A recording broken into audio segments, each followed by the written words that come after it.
अज्ञानतिमिरन्धस्य ज्ञानञ्जनशलाकया चक्षुरुन्मीलितं येन तस्मै श्रीगुरवे नमः। श्रीचैतन्यमनोभीष्टं येन भूतले स्वयं रूपकदा मह्यं ददाति स्वपदान्तिकम्। वन्देऽहं श्रीगुरो श्रीयुतपदकमलं श्रीगुरुन् वैष्णवांश्च श्रीरूपं साग्रजातं सगणरघुनाथान्वितां तं सजीवं साद्वैतं सावधूतं परिजनसहितं कृष्णचैतन्यदेवं श्रीराधाकृष्णपादान् सगणललिता श्रीविशाखान्वितांश्च। नमो विष्णुपादाय कृष्णपृष्ठाय भूतले श्रीमते भक्तिवेदांत स्वामिनेति नामिने। नमस्ते सारस्वती देवे गौरवाणी प्रचारिणे निर्विशेष शून्यवादी पाश्चात्य देशतारिणे। नमो विष्णुपादाय कृष्णपृष्ठाय भूतले श्रीमते भक्ति सिद्धांत सरस्वती नामिने। श्रीवार्षवानवी देवी दैताय कृपाब्धये कृष्ण संबंध विज्ञान दायिने प्रभवे नमः। माधुर्योज्वल प्रेमाढ्य श्रीरूपानुगभक्तिद श्री गौर करुणा शक्ति विग्रहाय नमस्तुते। नमस्ते गौरवाणी श्रीमूर्तये दीनतारिणे रूपानुग विरुद्धाप सिद्धांत ध्वंतहारिणे। नमो गौरकिशोराय साक्षात् वैराग्यमूर्तये विप्रलंबर सांबोदे पादं बुझायते नमः। नमो भक्ति विनोदाय सच्चिदानंदनामिने गौरशक्ति स्वरूपाय रूपानुगवरायते। गौराविर्भाव भूमिस्तुं निर्दिष्टा सजन प्रिय वैष्णव सार्वभौम श्री जगन्नाथाय ते नमः। वाञ्छा कल्पतरुभ्यश्च कृपा सिन्धुभ्य एव च पतितानां पावनेभ्यो वैष्णवेभ्यो नमो नमः।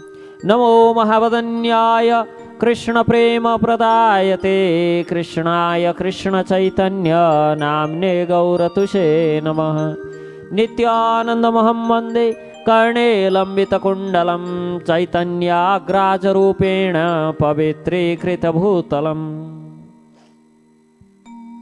नीलाचलनिवासाय नित्याय परमात्मने बलभद्रसुभद्राभ्यां जगन्नाथाय ते नमः। उग्रं वीरमहाविष्णुं ज्वालन्तं सर्वतोमुखं नृसिंहं विष्णुं भद्रं मृत्युं नमाम्यहम्। पंचतत्वात्मकं कृष्णं भक्तरूपस्वरूपकं भक्तावतार भक्ताख्यं नमामि भक्तशक्तिकम्।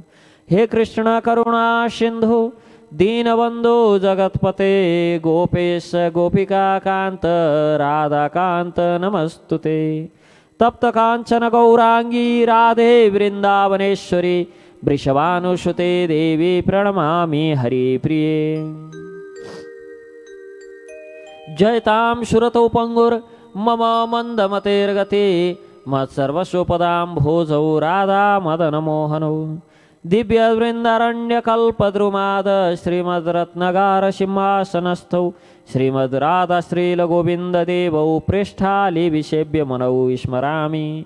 श्रीमान् रासरसारंभी वंशीवट तटस्थित कर्षणवेणुर्षनैर्गोपी गोपीनाथ श्रियस्तु न। तप्त कांचन गौरांगी राधे वृंदावनेश्वरी वृषभानुसुते देवी प्रणमामि हरिप्रिये। जय श्री कृष्ण चैतन्य प्रभु नित्यानंद श्री अद्वैत गदाधर श्रीवासादि गौर भक्तवृंद। हरे कृष्ण कृष्ण कृष्ण हरे हरे हरे राम राम राम हरे हरे। सच्चिदानंद रूपाय विश्वोत्पत्त्यादिहेतवे तापत्रय विनाशाय श्रीकृष्णाय वयं नमः। त्रैलोक्य चैतन्यमयादिदेव श्रीनाथ विष्णो भवदाज्ञयैव प्रातः समुत्थाय तव प्रियार्थं संसारयात्रम् अनुवर्तयिष्य। सुप्त प्रबोधितो विष्णु ऋषिकेशेन यत्त्वया यद्यत् कारयसे कार्यं तत्करोमि त्वदज्ञया। वागीशा यस्य वदने लक्ष्मीर्यस्य च वक्षसि यस्यास्ति हृदय संवित् तं नृसिंहम् अहं भजे। प्रह्लाद हृदयाह्लादं भक्ता विद्याविदारणं शरदिन्दुं रुचिं वन्दे पारीन्द्रवदनं हरिम्।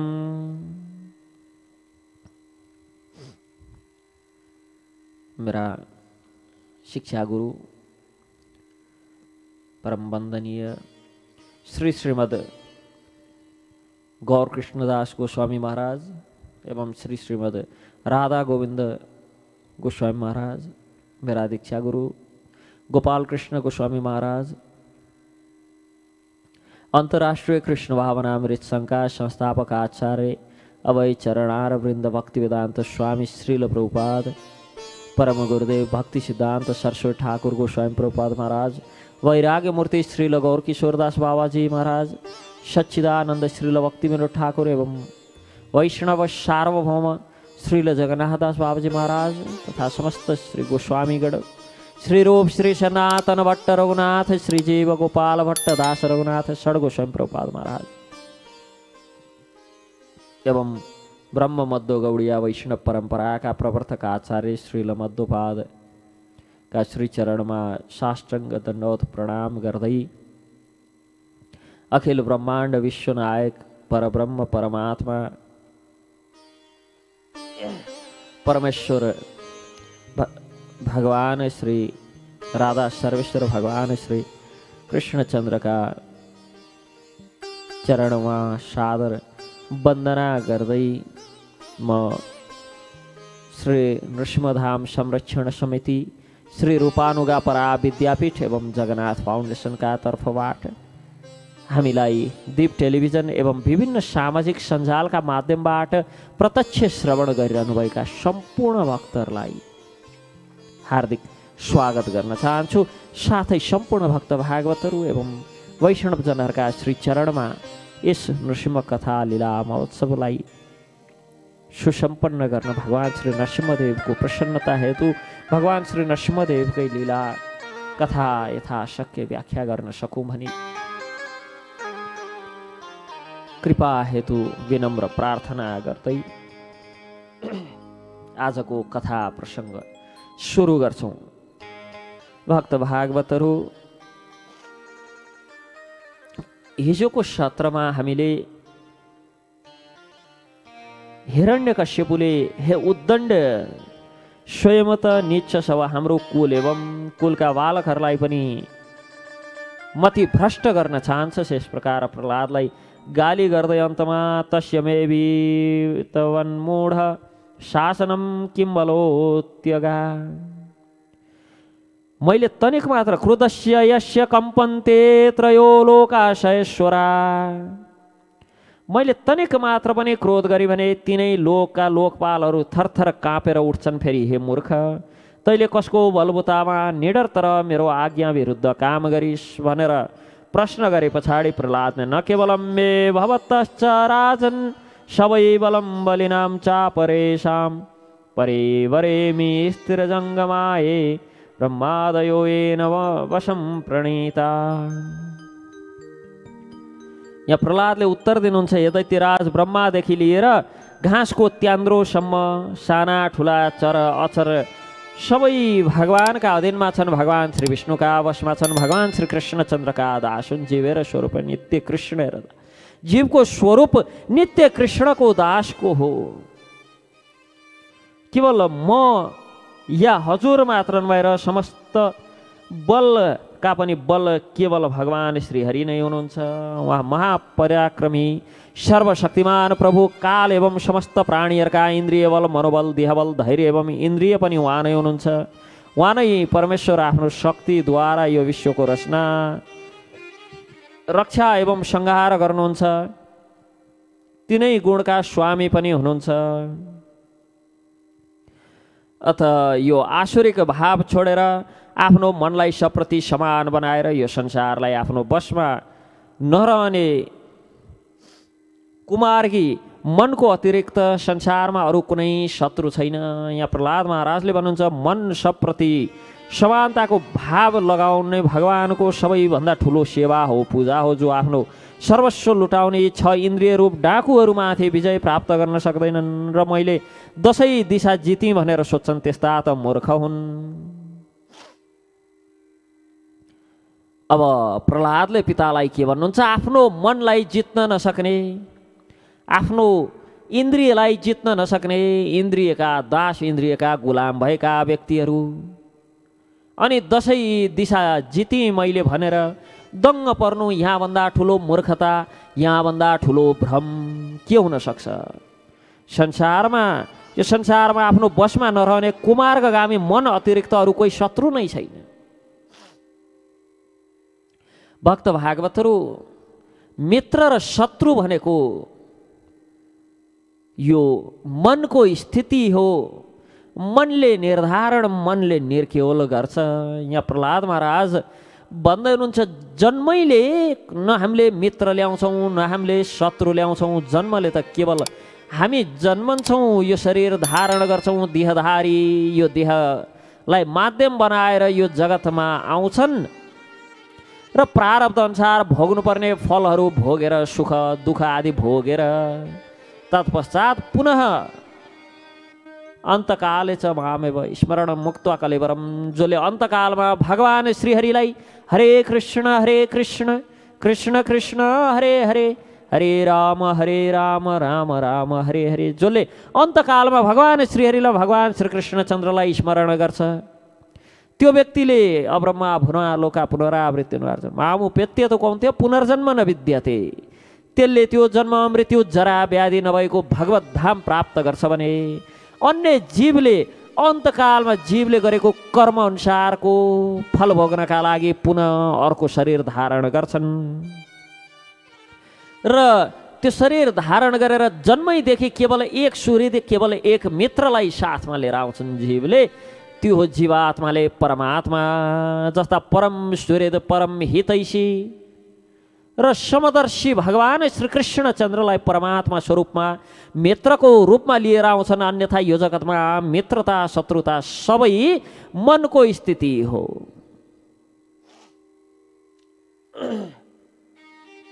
मनको स्थिति हो।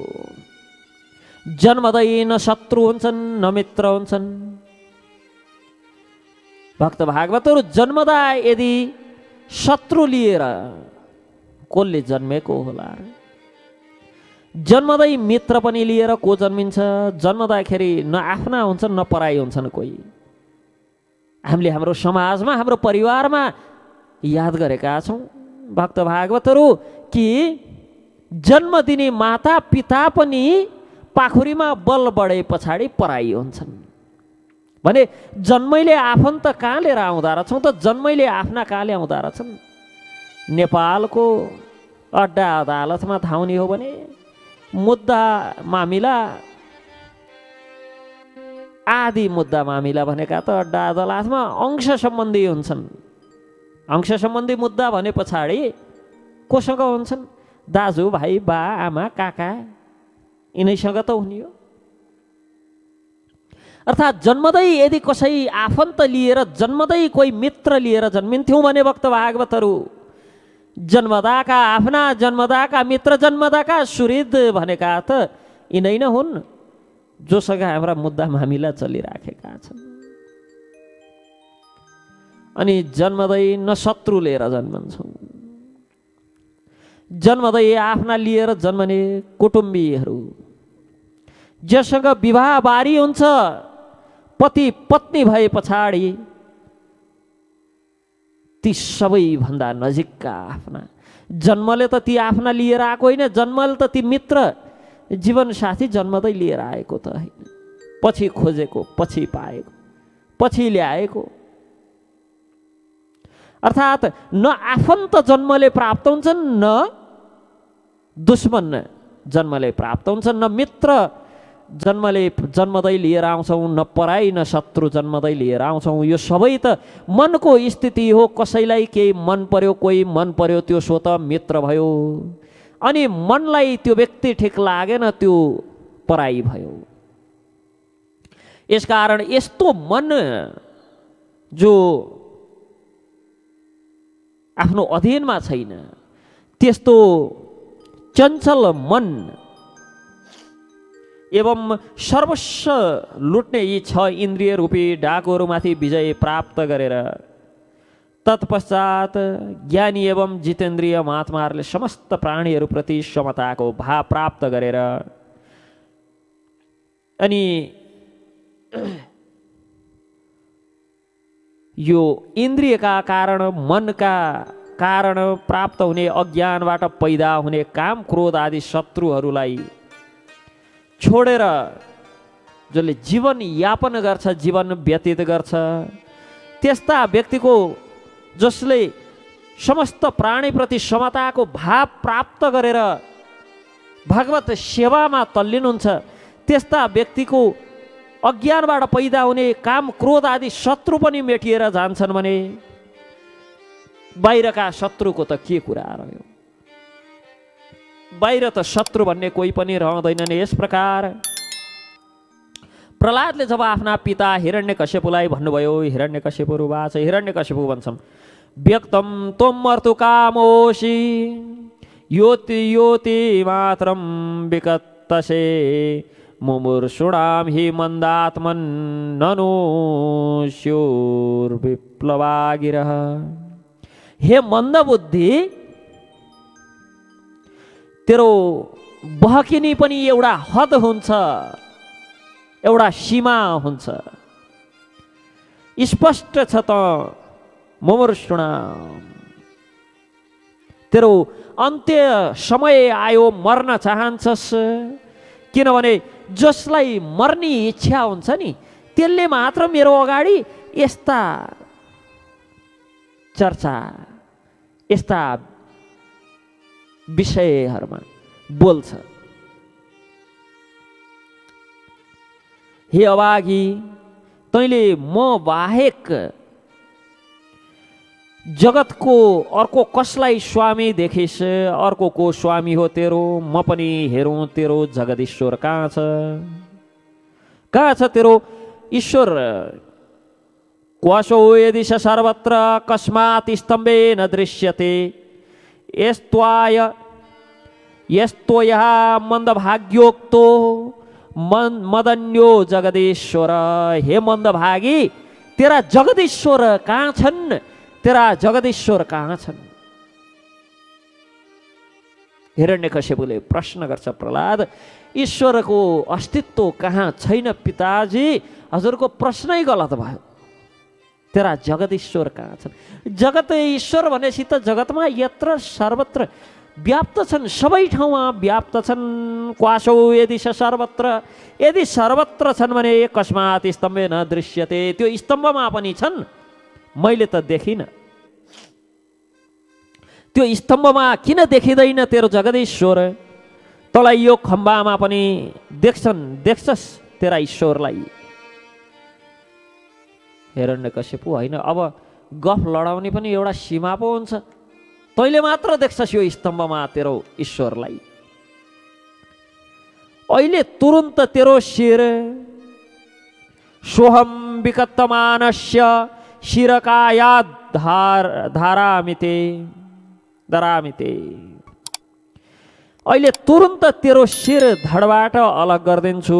तत्पश्चात तेरो सर्वस्व हरि जसमाथि तँलाई यत्रो भरोसा छ, कसरी रक्षा गर्न सक्दो रहेछ? यस प्रकार अत्यन्त बलवान महादैत्य भगवानका परम प्रेमी प्रहलादलाई बार बार गाली गर्दै सताउँदै क्रोधका कारण आफूलाई रोक्न सकेन। हातमा खड्ग लिएर सिंहासनबाट दौड्यो, बडो जोरले गएर त्यो खम्बालाई एक मुक्का प्रहार गर्यो।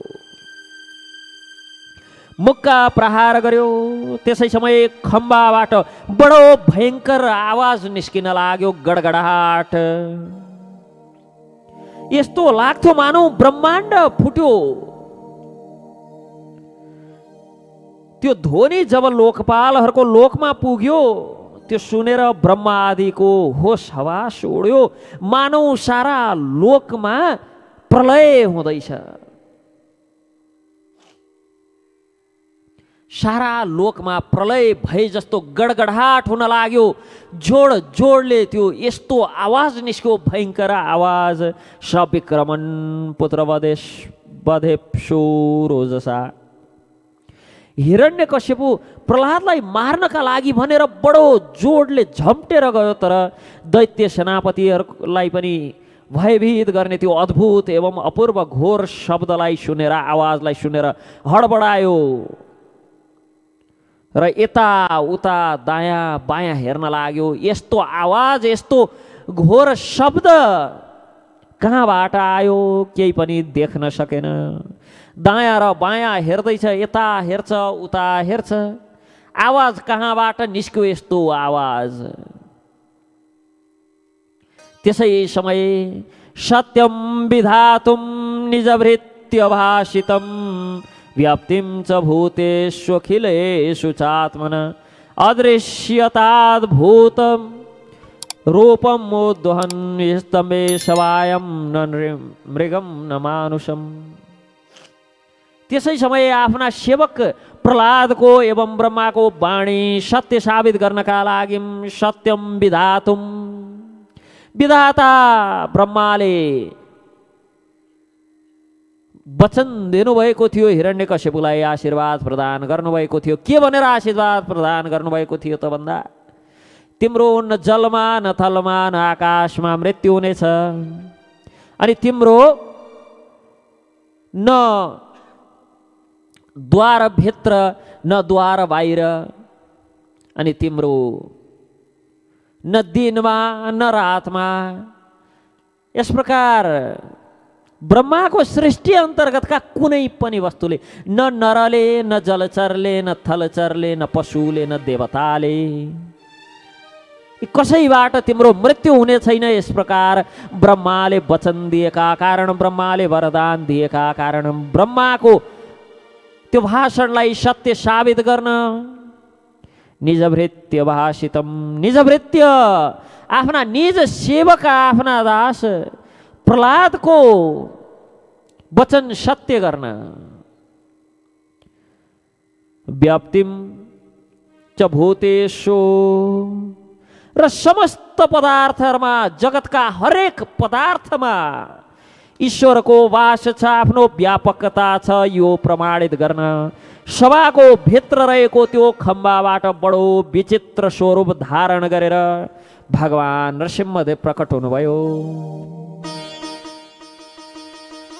यस प्रकार भगवान नरसिंहदेव त्यो हिरण्यकश्यपुको सभामा प्रकट हुनुभयो। उहाँको स्वरूप स्तम्भे सभायम, त्यो स्तम्भबाट सभामा प्रकट हुनुभयो। न मृगम न मानुषम, न सिंह जस्तो न मनुष्य जस्तो। भक्तवत्सल भगवान श्री नरसिंहदेवको जय। यस प्रकार भगवान नरसिंहदेव प्रहलादको वचन सत्य गर्न, प्रहलादले त्यो खम्बामा पनि मैले मेरो ईश्वरलाई देख्छु यति भनिदिनु भएको के थियो, भगवान खम्बाबाटै प्रकट भइदिनु भयो। यहाँभन्दा परम दयालु को हुन सक्छ कि आफ्ना निज भृत्य निज सेवक प्रहलाद, त्यो भक्त प्रहलादको जो बालक शिशु 5 वर्षको आयु, त्यस्ता शिशुले बोलेको अब बच्चा बच्चीले भनिदिइहाले भनेर त्यसलाई गम्भीर रूपमा नलिदिए नि हुन्थ्यो। होइन, आफ्ना भक्त 5 वर्षको आयु भए पनि, बालकै भए पनि, मेरा भक्तले बोलिसके पछाडि भगवानले बार बार यस्ता विभिन्न स्थानमा हामीले देख्न सक्छौँ भक्तहरूको प्रतिज्ञा राख्दिनका लागि, भक्तहरूको वचन सत्य पार्दिनका लागि भगवानले बार बार आफ्नै प्रतिज्ञा पनि तोड्नुहुन्छ। महाभारतमा भगवानका अनन्य प्रेमी भीष्मदेवले या त भोलि अर्जुनको मृत्यु हुन्छ या त भगवान स्वयंले आयुध उठाउनुहुन्छ। भगवानले त प्रतिज्ञा लिनुभएको थियो, म महाभारतको युद्धमा हतियार उठाउँदिनँ, मेरो हातमा आयुध हुने छैन। युधिष्ठिरले अर्जुन र दुर्योधनले चयन गर्ने बेलामा एकतर्फ अक्षौणी नारायणी सेना अनि एकतर्फ म, त्यो पनि बिना आयुध, हात हतियार नलिकन। अब त्यो हात हतियार लिन्न भनेर प्रतिज्ञा गरेका भगवानलाई भीष्म पितामहले हेर्नुहोस् त, या त भोलि भगवानले आयुध उठाउँछन् नभए अर्जुन मर्छ, यो दुइटै सकिन भने मै मर्दैछु। अब भक्तको त्यो वचन सत्य साबित गर्नका लागि भनेर भगवानले आफ्नो प्रतिज्ञा त्याग्दिनु भयो, रथको पाङ्ग्रा लिएर जानुभयो भीष्मलाई प्रहार गर्न भनेर। जब भीष्मले देख्नुभयो भगवानको त्यो प्रेम भक्तहरूप्रतिको कि भक्तको वचन सत्य साबित गर्नका लागि भनेर भगवानले आफ्नो प्रतिज्ञा नै छोड्दिनु भयो, त्यो देखे पछाडि हातबाट धनुष भैमा राखेर दुई हात फैल्याएर भीष्मले भगवानलाई आमन्त्रित गर्नुभयो। यही त देख्नु परेको थियो, यही त मेरो इच्छा थियो, यही त मेरो लक्ष्य थियो कि भगवान कति महान हुनुहुन्छ। आफ्ना निज वृत्ति, आफ्ना निज सेवक, निज दासहरूका लागि आफ्नो प्रतिज्ञा पनि त्यागिदिनुहुन्छ। भक्त भागवत यहाँ पनि भगवान नरसिंहदेव ती ब्रह्माको वचन सत्य साबित गर्न, ती प्रहलादको वचन सत्य साबित गर्न, ब्रह्माको वचन सत्य होस् भनेर न मृगम न मानुषम न सिंह न मान्छे अद्भुत स्वरूपमा प्रकट हुनुभयो। अनि प्रहलादको वचन सत्य साबित गर्न भनेर स्तम्भबाट, त्यो खम्बाबाट प्रकट हुनुभयो। उग्रम वीरम महाविष्णुम ज्वालान्तम सर्वतोमुखम नृसिंहम भीषणम भद्रम मृत्युम नमाम्यहम। भगवान यस्तो हुनुहुन्थ्यो, उग्रम वीरम महाविष्णुम ज्वालान्तम सर्वतोमुखम। कस्तो प्रकारको हुनुहुन्छ भन्दा उग्र हुनुहुन्छ, वीर हुनुहुन्छ, महाविष्णु हुनुहुन्छ। ज्वालान्तम भनेको अग्निका ज्वालाले युक्त हुनुहुन्छ। अनि सबैतिरबाट मुख विशिष्ट बडो भीषण। हाम्रो भौतिक जगतमा कि भीषण हुन सकिन्छ कि भद्र हुन सकिन्छ, तर भगवानको दिव्यता, भगवानको अलौकिकता, भगवान भीषणम भद्रम, बडो भीषण हुनुहुन्छ अनि बडो भद्र हुनुहुन्छ एकै समयमा। भगवान भनेकै कि भगवानका सम्बन्धमा जन्म कर्म च मे दिव्यम, भगवानका सबै कर्महरू सबै कार्यहरू दिव्य हुन्छन्। भक्त भागवतहरू चिन्तन केवलले बुझ्न सकिन्न। र भगवान यद विवेति स्वयं भयम, भय पनि जोबाट भयभीत हुन्छ, डर पनि जसलाई देखेपछि थरथर काँप्छ। मृत्यु र मृत्युम, मृत्युका पनि जो मृत्यु स्वरूप हुनुहुन्छ नमाम्यहम। यस्ता अद्भुत स्वरूपमा प्रकट हुनुभयो। प्रहलादको क्लेश नाश गर्नका लागि प्रहलाद क्लेश नाशाय याहि पुण्या चतुर्दशी पूजयेत् तत्र यत्नेन हरे प्रहलादमग्रतः। कि प्रहलादको क्लेश नाश गर्नका लागि श्रीहरि जो वैशाख शुक्ल चतुर्दशीको दिन आविर्भूत हुनुभयो, पवित्र तिथिमा त्यहाँ प्रकट भएर प्रहलादबाट पूजित हुनुभयो, सेवित हुनुभयो। यस प्रकार भगवानको दिव्य स्वरूप वागीशा यस्य वदने, नरसिंहदेव भगवान यस्तो अद्भुत स्वरूप जसका वागीशा यस्य वदने, जसको मुखमा वाग्देवी सरस्वती हुनुहुन्थ्यो। वदने लक्ष्मी यस्य च वक्षसि, लक्ष्मी हृदयमा सम्बित भएर विराजमान हुनुहुन्छ। अनि प्रहलाद हृदयालादम, जो प्रहलादका हृदयलाई आह्लादित गर्ने सन्तुष्ट पार्ने हुनुहुन्छ। भक्त विद्या विदारणम, भक्तहरूको अविद्या दूर गर्ने। शरद इन्दु रुचिम वन्दे पारेन्द्रम वदनम हरिम।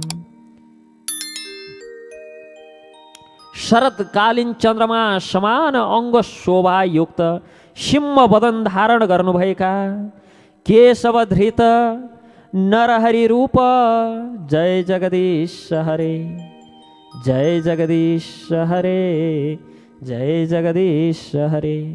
भगवान केशव धृत नरहरि रूप, जय जगदीश हरे। यस्तो अद्भुत स्वरूपमा भगवान प्रकट हुनुभयो। जस समय हिरण्यकश्यपु यो आवाज कहाँबाट आयो भनेर यताउता आवाजको स्रोतलाई खोज्दै थियो, त्यस समय खम्बा भित्रबाट निस्किँदै अद्भुत प्राणी जब दर्शन भयो, सोच्न लाग्यो अहो नायम मृगो नापि नरो विचित्र, यो त न मनुष्य हो न पशु, फेरि यो नृसिंहको रूपमा यस्तो अलौकिक जीव को आयो। जस समय हिरण्यकश्यपु यो सोच्दै थियो, पहेली बुझाउँदै थियो, त्यस समय बिल्कुल अगाडि भगवान नृसिंहदेव खडा हुनुभयो। त्यो स्वरूप अत्याधिक भयावना, पगालेको सुन समान पहेँलो वर्णको आँखा भएको, अनि यहाँ यो गर्दन भर कपाल रौँ भएको, यताउता ती लहराउँदै थिए कपालहरू।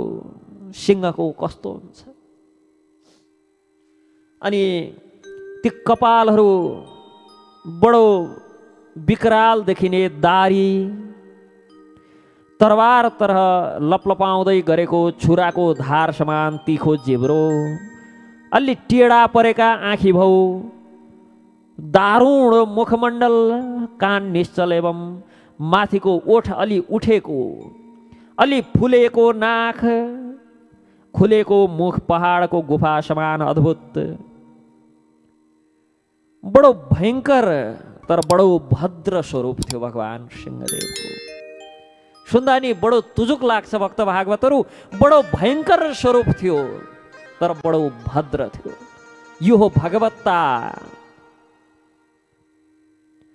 यस प्रकार विशाल शरीर, स्वर्गको स्पर्श गर्ने, गर्दन अलि मोटो र अलि सानो, छाती बडो चौडा, कमर बडो पातलो, चन्द्रमाका किरण समान सेता सेता रौँहरू सारा शरीरमा चम्कने, चारैतिरबाट सयौं भुजाहरू फैलिएको, ठुला ठुला नख आयुधको काम गर्ने, नङ ठुला ठुला आयुध समान।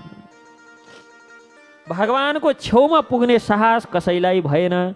चक्र आदि, आफ्ना निज आयुध तथा वज्र आदि अन्य श्रेष्ठ शस्त्रद्वारा सारा दैत्य दानवहरूलाई भगाउनु भयो। हिरण्यकश्यपु सोच्न लाग्यो, पक्कै पनि मायावी विष्णुले मलाई मार्नका लागि यस्तो ढङ्ग रचेको हुनुपर्छ, तर यसको चलाकी मेरो अगाडि चल्दैन।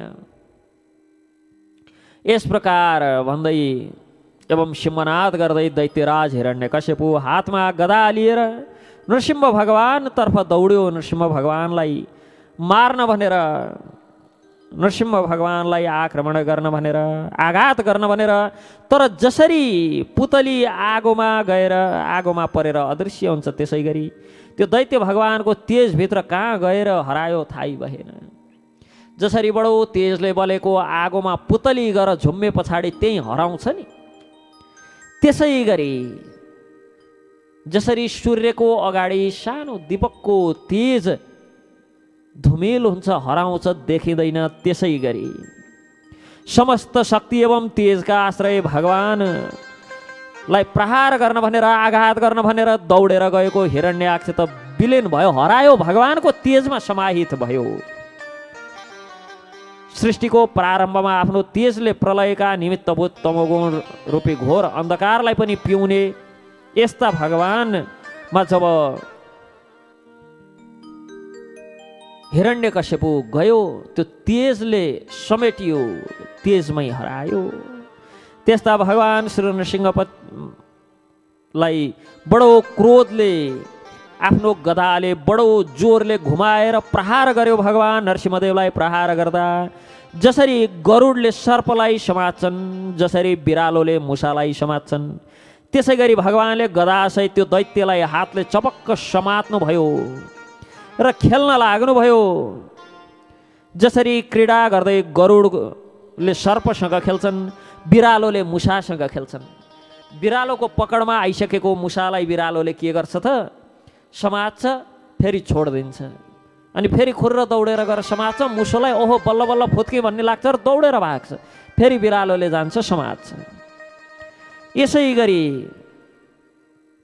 त्यो दैत्यका साथमा भगवान खेल्न लाग्नुभयो। त्यस समय सबै लोकपालहरू बादलमा लुकेर यो युद्ध देख्दै थिए। स्वर्ग त हिरण्यकशिपुले पहिल्यै हरण गरिसकेको थियो। अनि जब भगवानले समात्नुहुन्थ्यो त्यो हिरण्यकशिपुलाई बडो खुसी भएर बादलबाट अलि बाहिर निस्केर हेर्थे र ताली बजाउन लाग्थे। जब भगवान नृसिंहको चङ्गुलबाट पन्जाबाट त्यो असुर छुट्थ्यो, आत्तेर डराएर फेरि बादल पछाडि लुक्न जान्थे। त्यस समय सबै लोकपालहरू बादलमा लुकेर युद्ध हेर्न लागे। स्वर्गको लोक त बाँकी थिएन। जब भगवानको हातबाट हिरण्याक्ष छुट्थ्यो, बडो डराउँथे हिरण्यकशिपु पनि।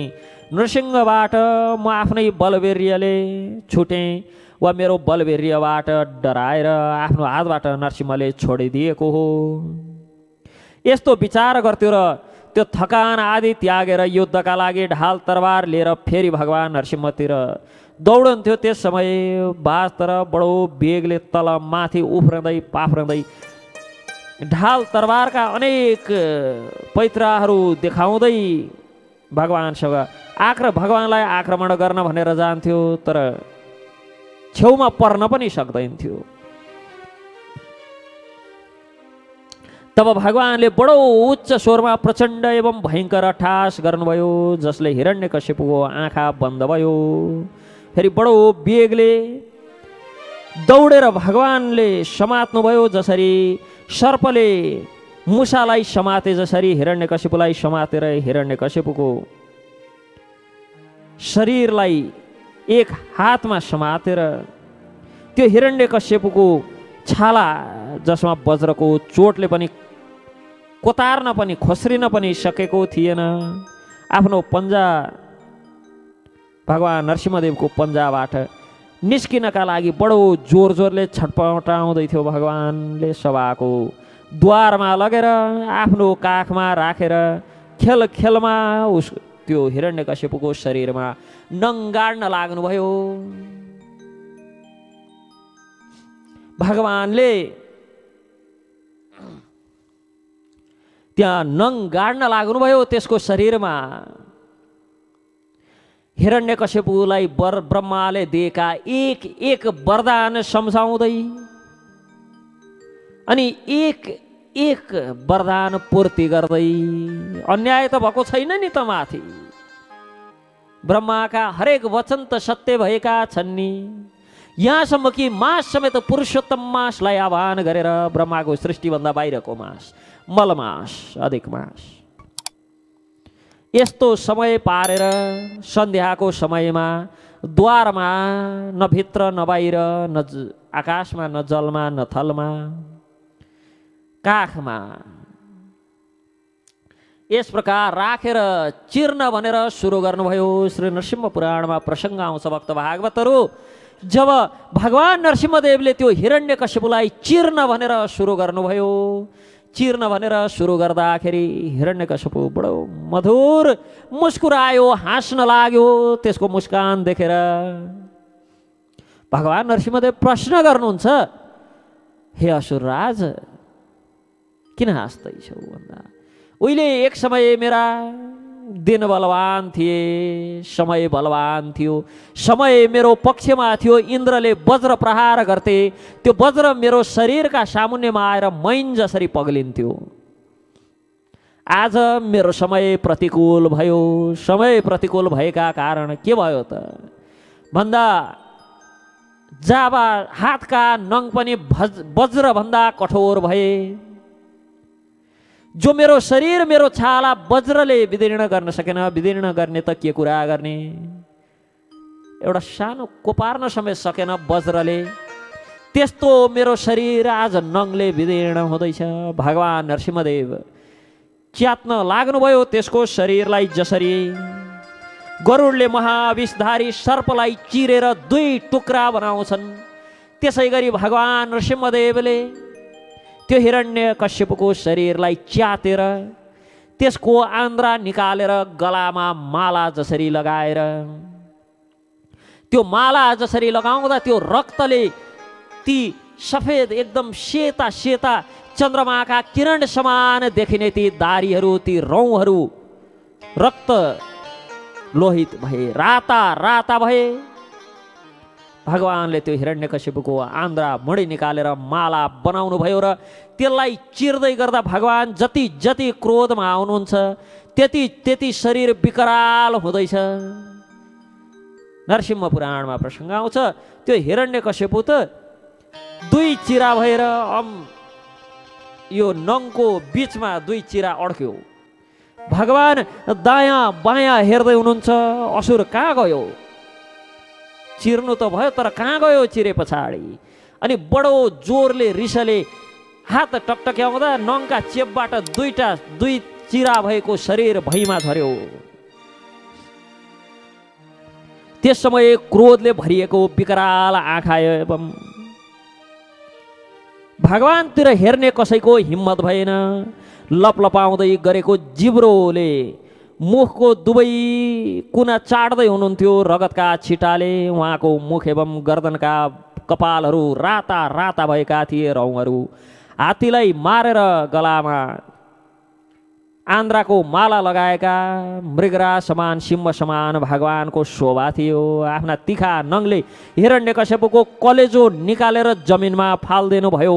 हजारौं दैत्य दानव हातमा शस्त्र लिएर भगवानमाथि प्रहार गर्न भनेर गए। भगवानले आफ्ना भुजा रूपी सेनाले एवं नङ रूपी शस्त्रले सबैतर्फ दौडाइकन सबै असुरहरूको वध गर्नुभयो।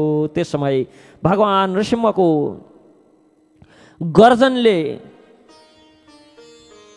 सारा त्रैलोकी नै थरथर थरथर काँप्दै थियो। भगवानले जब शिर हल्लाउनुहुन्थ्यो भक्त भागवतहरू, उहाँका ती शिर हल्लाउँदाखेरि रौँ कपाल आदिले बादल तितर बितर हुन्थे। बादल पछाडि लुकेका देवताहरू तितर बितर हुन्थे, भैमा लड्थे, पछारिन्थे, जहाजबाट भैमा झर्थे। एकछिन अगाडिसम्म ती देवताहरूलाई हिरण्यकश्यपसँग डर थियो। अब त भगवानको विकराल स्वरूप अद्भुत स्वरूप देखेर भगवानसँग पो डराउन लागे। कसैको छेउमा पर्ने आँट भएन। उहाँका नेत्र ज्योतिले, नेत्रबाट निस्केका ज्वालाले सूर्य आदि ग्रहको तेज पनि फिका भयो। उहाँको श्वास, उहाँले सास फेरेर उहाँको श्वासको धक्काले समुद्र क्षुब्ध भयो। उहाँको सिंहनादले भयभीत भएर दिग्गजहरू बडो हडबडाउन लागे। उहाँको गर्दनका कपालसँग टक्राएर देवताहरूका विमान अस्त व्यस्त भए। स्वर्ग डगमगायो। उहाँको हिँड्दाखेरि खुट्टाले धरतीमा मार पर्दाखेरि भूकम्प आउन लाग्यो। वेगले पर्वतहरू उछल्न लागे, उफ्रिन लागे, पर्वतहरू स्थान सर्न लागे। उहाँको तेजका कारण आकाश तथा सारा दिशाहरू देखिन छोड्यो। जसरी हामीले सूर्यमा केही समय हेऱ्यौँ भने सारा जगत अन्धकारमय लाग्छ, त्यसै गरी नरसिंहदेवको अगाडि सारा जगत अन्धकारमय भयो। यस समय नृसिंह भगवानको सामना गर्ने कोही थिएन। क्रोध झन्झन बढ्दै थियो। हिरण्यकश्यपको राजसभामा उच्च सिंहासनमा गएर विराजमान हुनुभयो। त्यस समय उहाँको अत्यन्त तेजपूर्ण एवं क्रोधयुक्त भयङ्कर मुखमण्डल देखेर कसैको पनि साहस भएन उहाँको छेउमा गएर सेवा गर्ने। भगवान स्वयं प्रकट हुनुभएको छ, तर सेवा गर्ने सेवक कोही तयार छैनन्। भक्त भागवत, स्वरूप यस्तो विकराल, यस्तो अद्भुत थियो। भगवान नृसिंह भगवानको सेवा गर्ने कोही तयार छैनन्। भक्त भागवत, स्वरूप यस्तो विकराल, यस्तो अद्भुत थियो। भगवान नृसिंह भगवानको सेवा गर्ने कोही तयार छैनन्। भक्त भागवत, स्वरूप यस्तो विकराल, यस्तो अद्भुत थियो। जब स्वर्गका देवीहरूलाई थाहा भयो कि तिनै लोकलाई पीडा दिने मूर्तिमान, पीडाको मूर्तिमान स्वरूप हिरण्यकशिपु युद्धमा भगवानको हातबाट मर्यो, तब आनन्दको उल्लासले सबै खुसी भए। बार बार भगवानमाथि पुष्प वृष्टि गर्न लागे। आकाशमा विमानबाट आएका भगवानका दर्शनार्थी देवताहरूको भिडले आकाश अँध्यारो भयो। देवताहरूको आगमनसँगै ढोल नगरा आदि बज्न लागे, गन्धर्वराज गाउन लागे, अप्सराहरू नाच्न लागे। यस समय ब्रह्मा, इन्द्र, शङ्कर आदि देवता, ऋषि, पितृ, सिद्ध, विद्याधर, महानाग, मनु, प्रजापति, गन्धर्व, अप्सरा, चारण, यक्ष, किम पुरुष, बेताल, सिद्ध, किन्नर एवं सुनन्दन, कुमुद आदि भगवानका सबै पार्षदहरू त्यहाँ आए। सबै दुई हात जोडेर सिंहासनमा विराजमान अत्यन्त तेजस्वी श्री नृसिंहदेवको स्तुति गर्न लागे।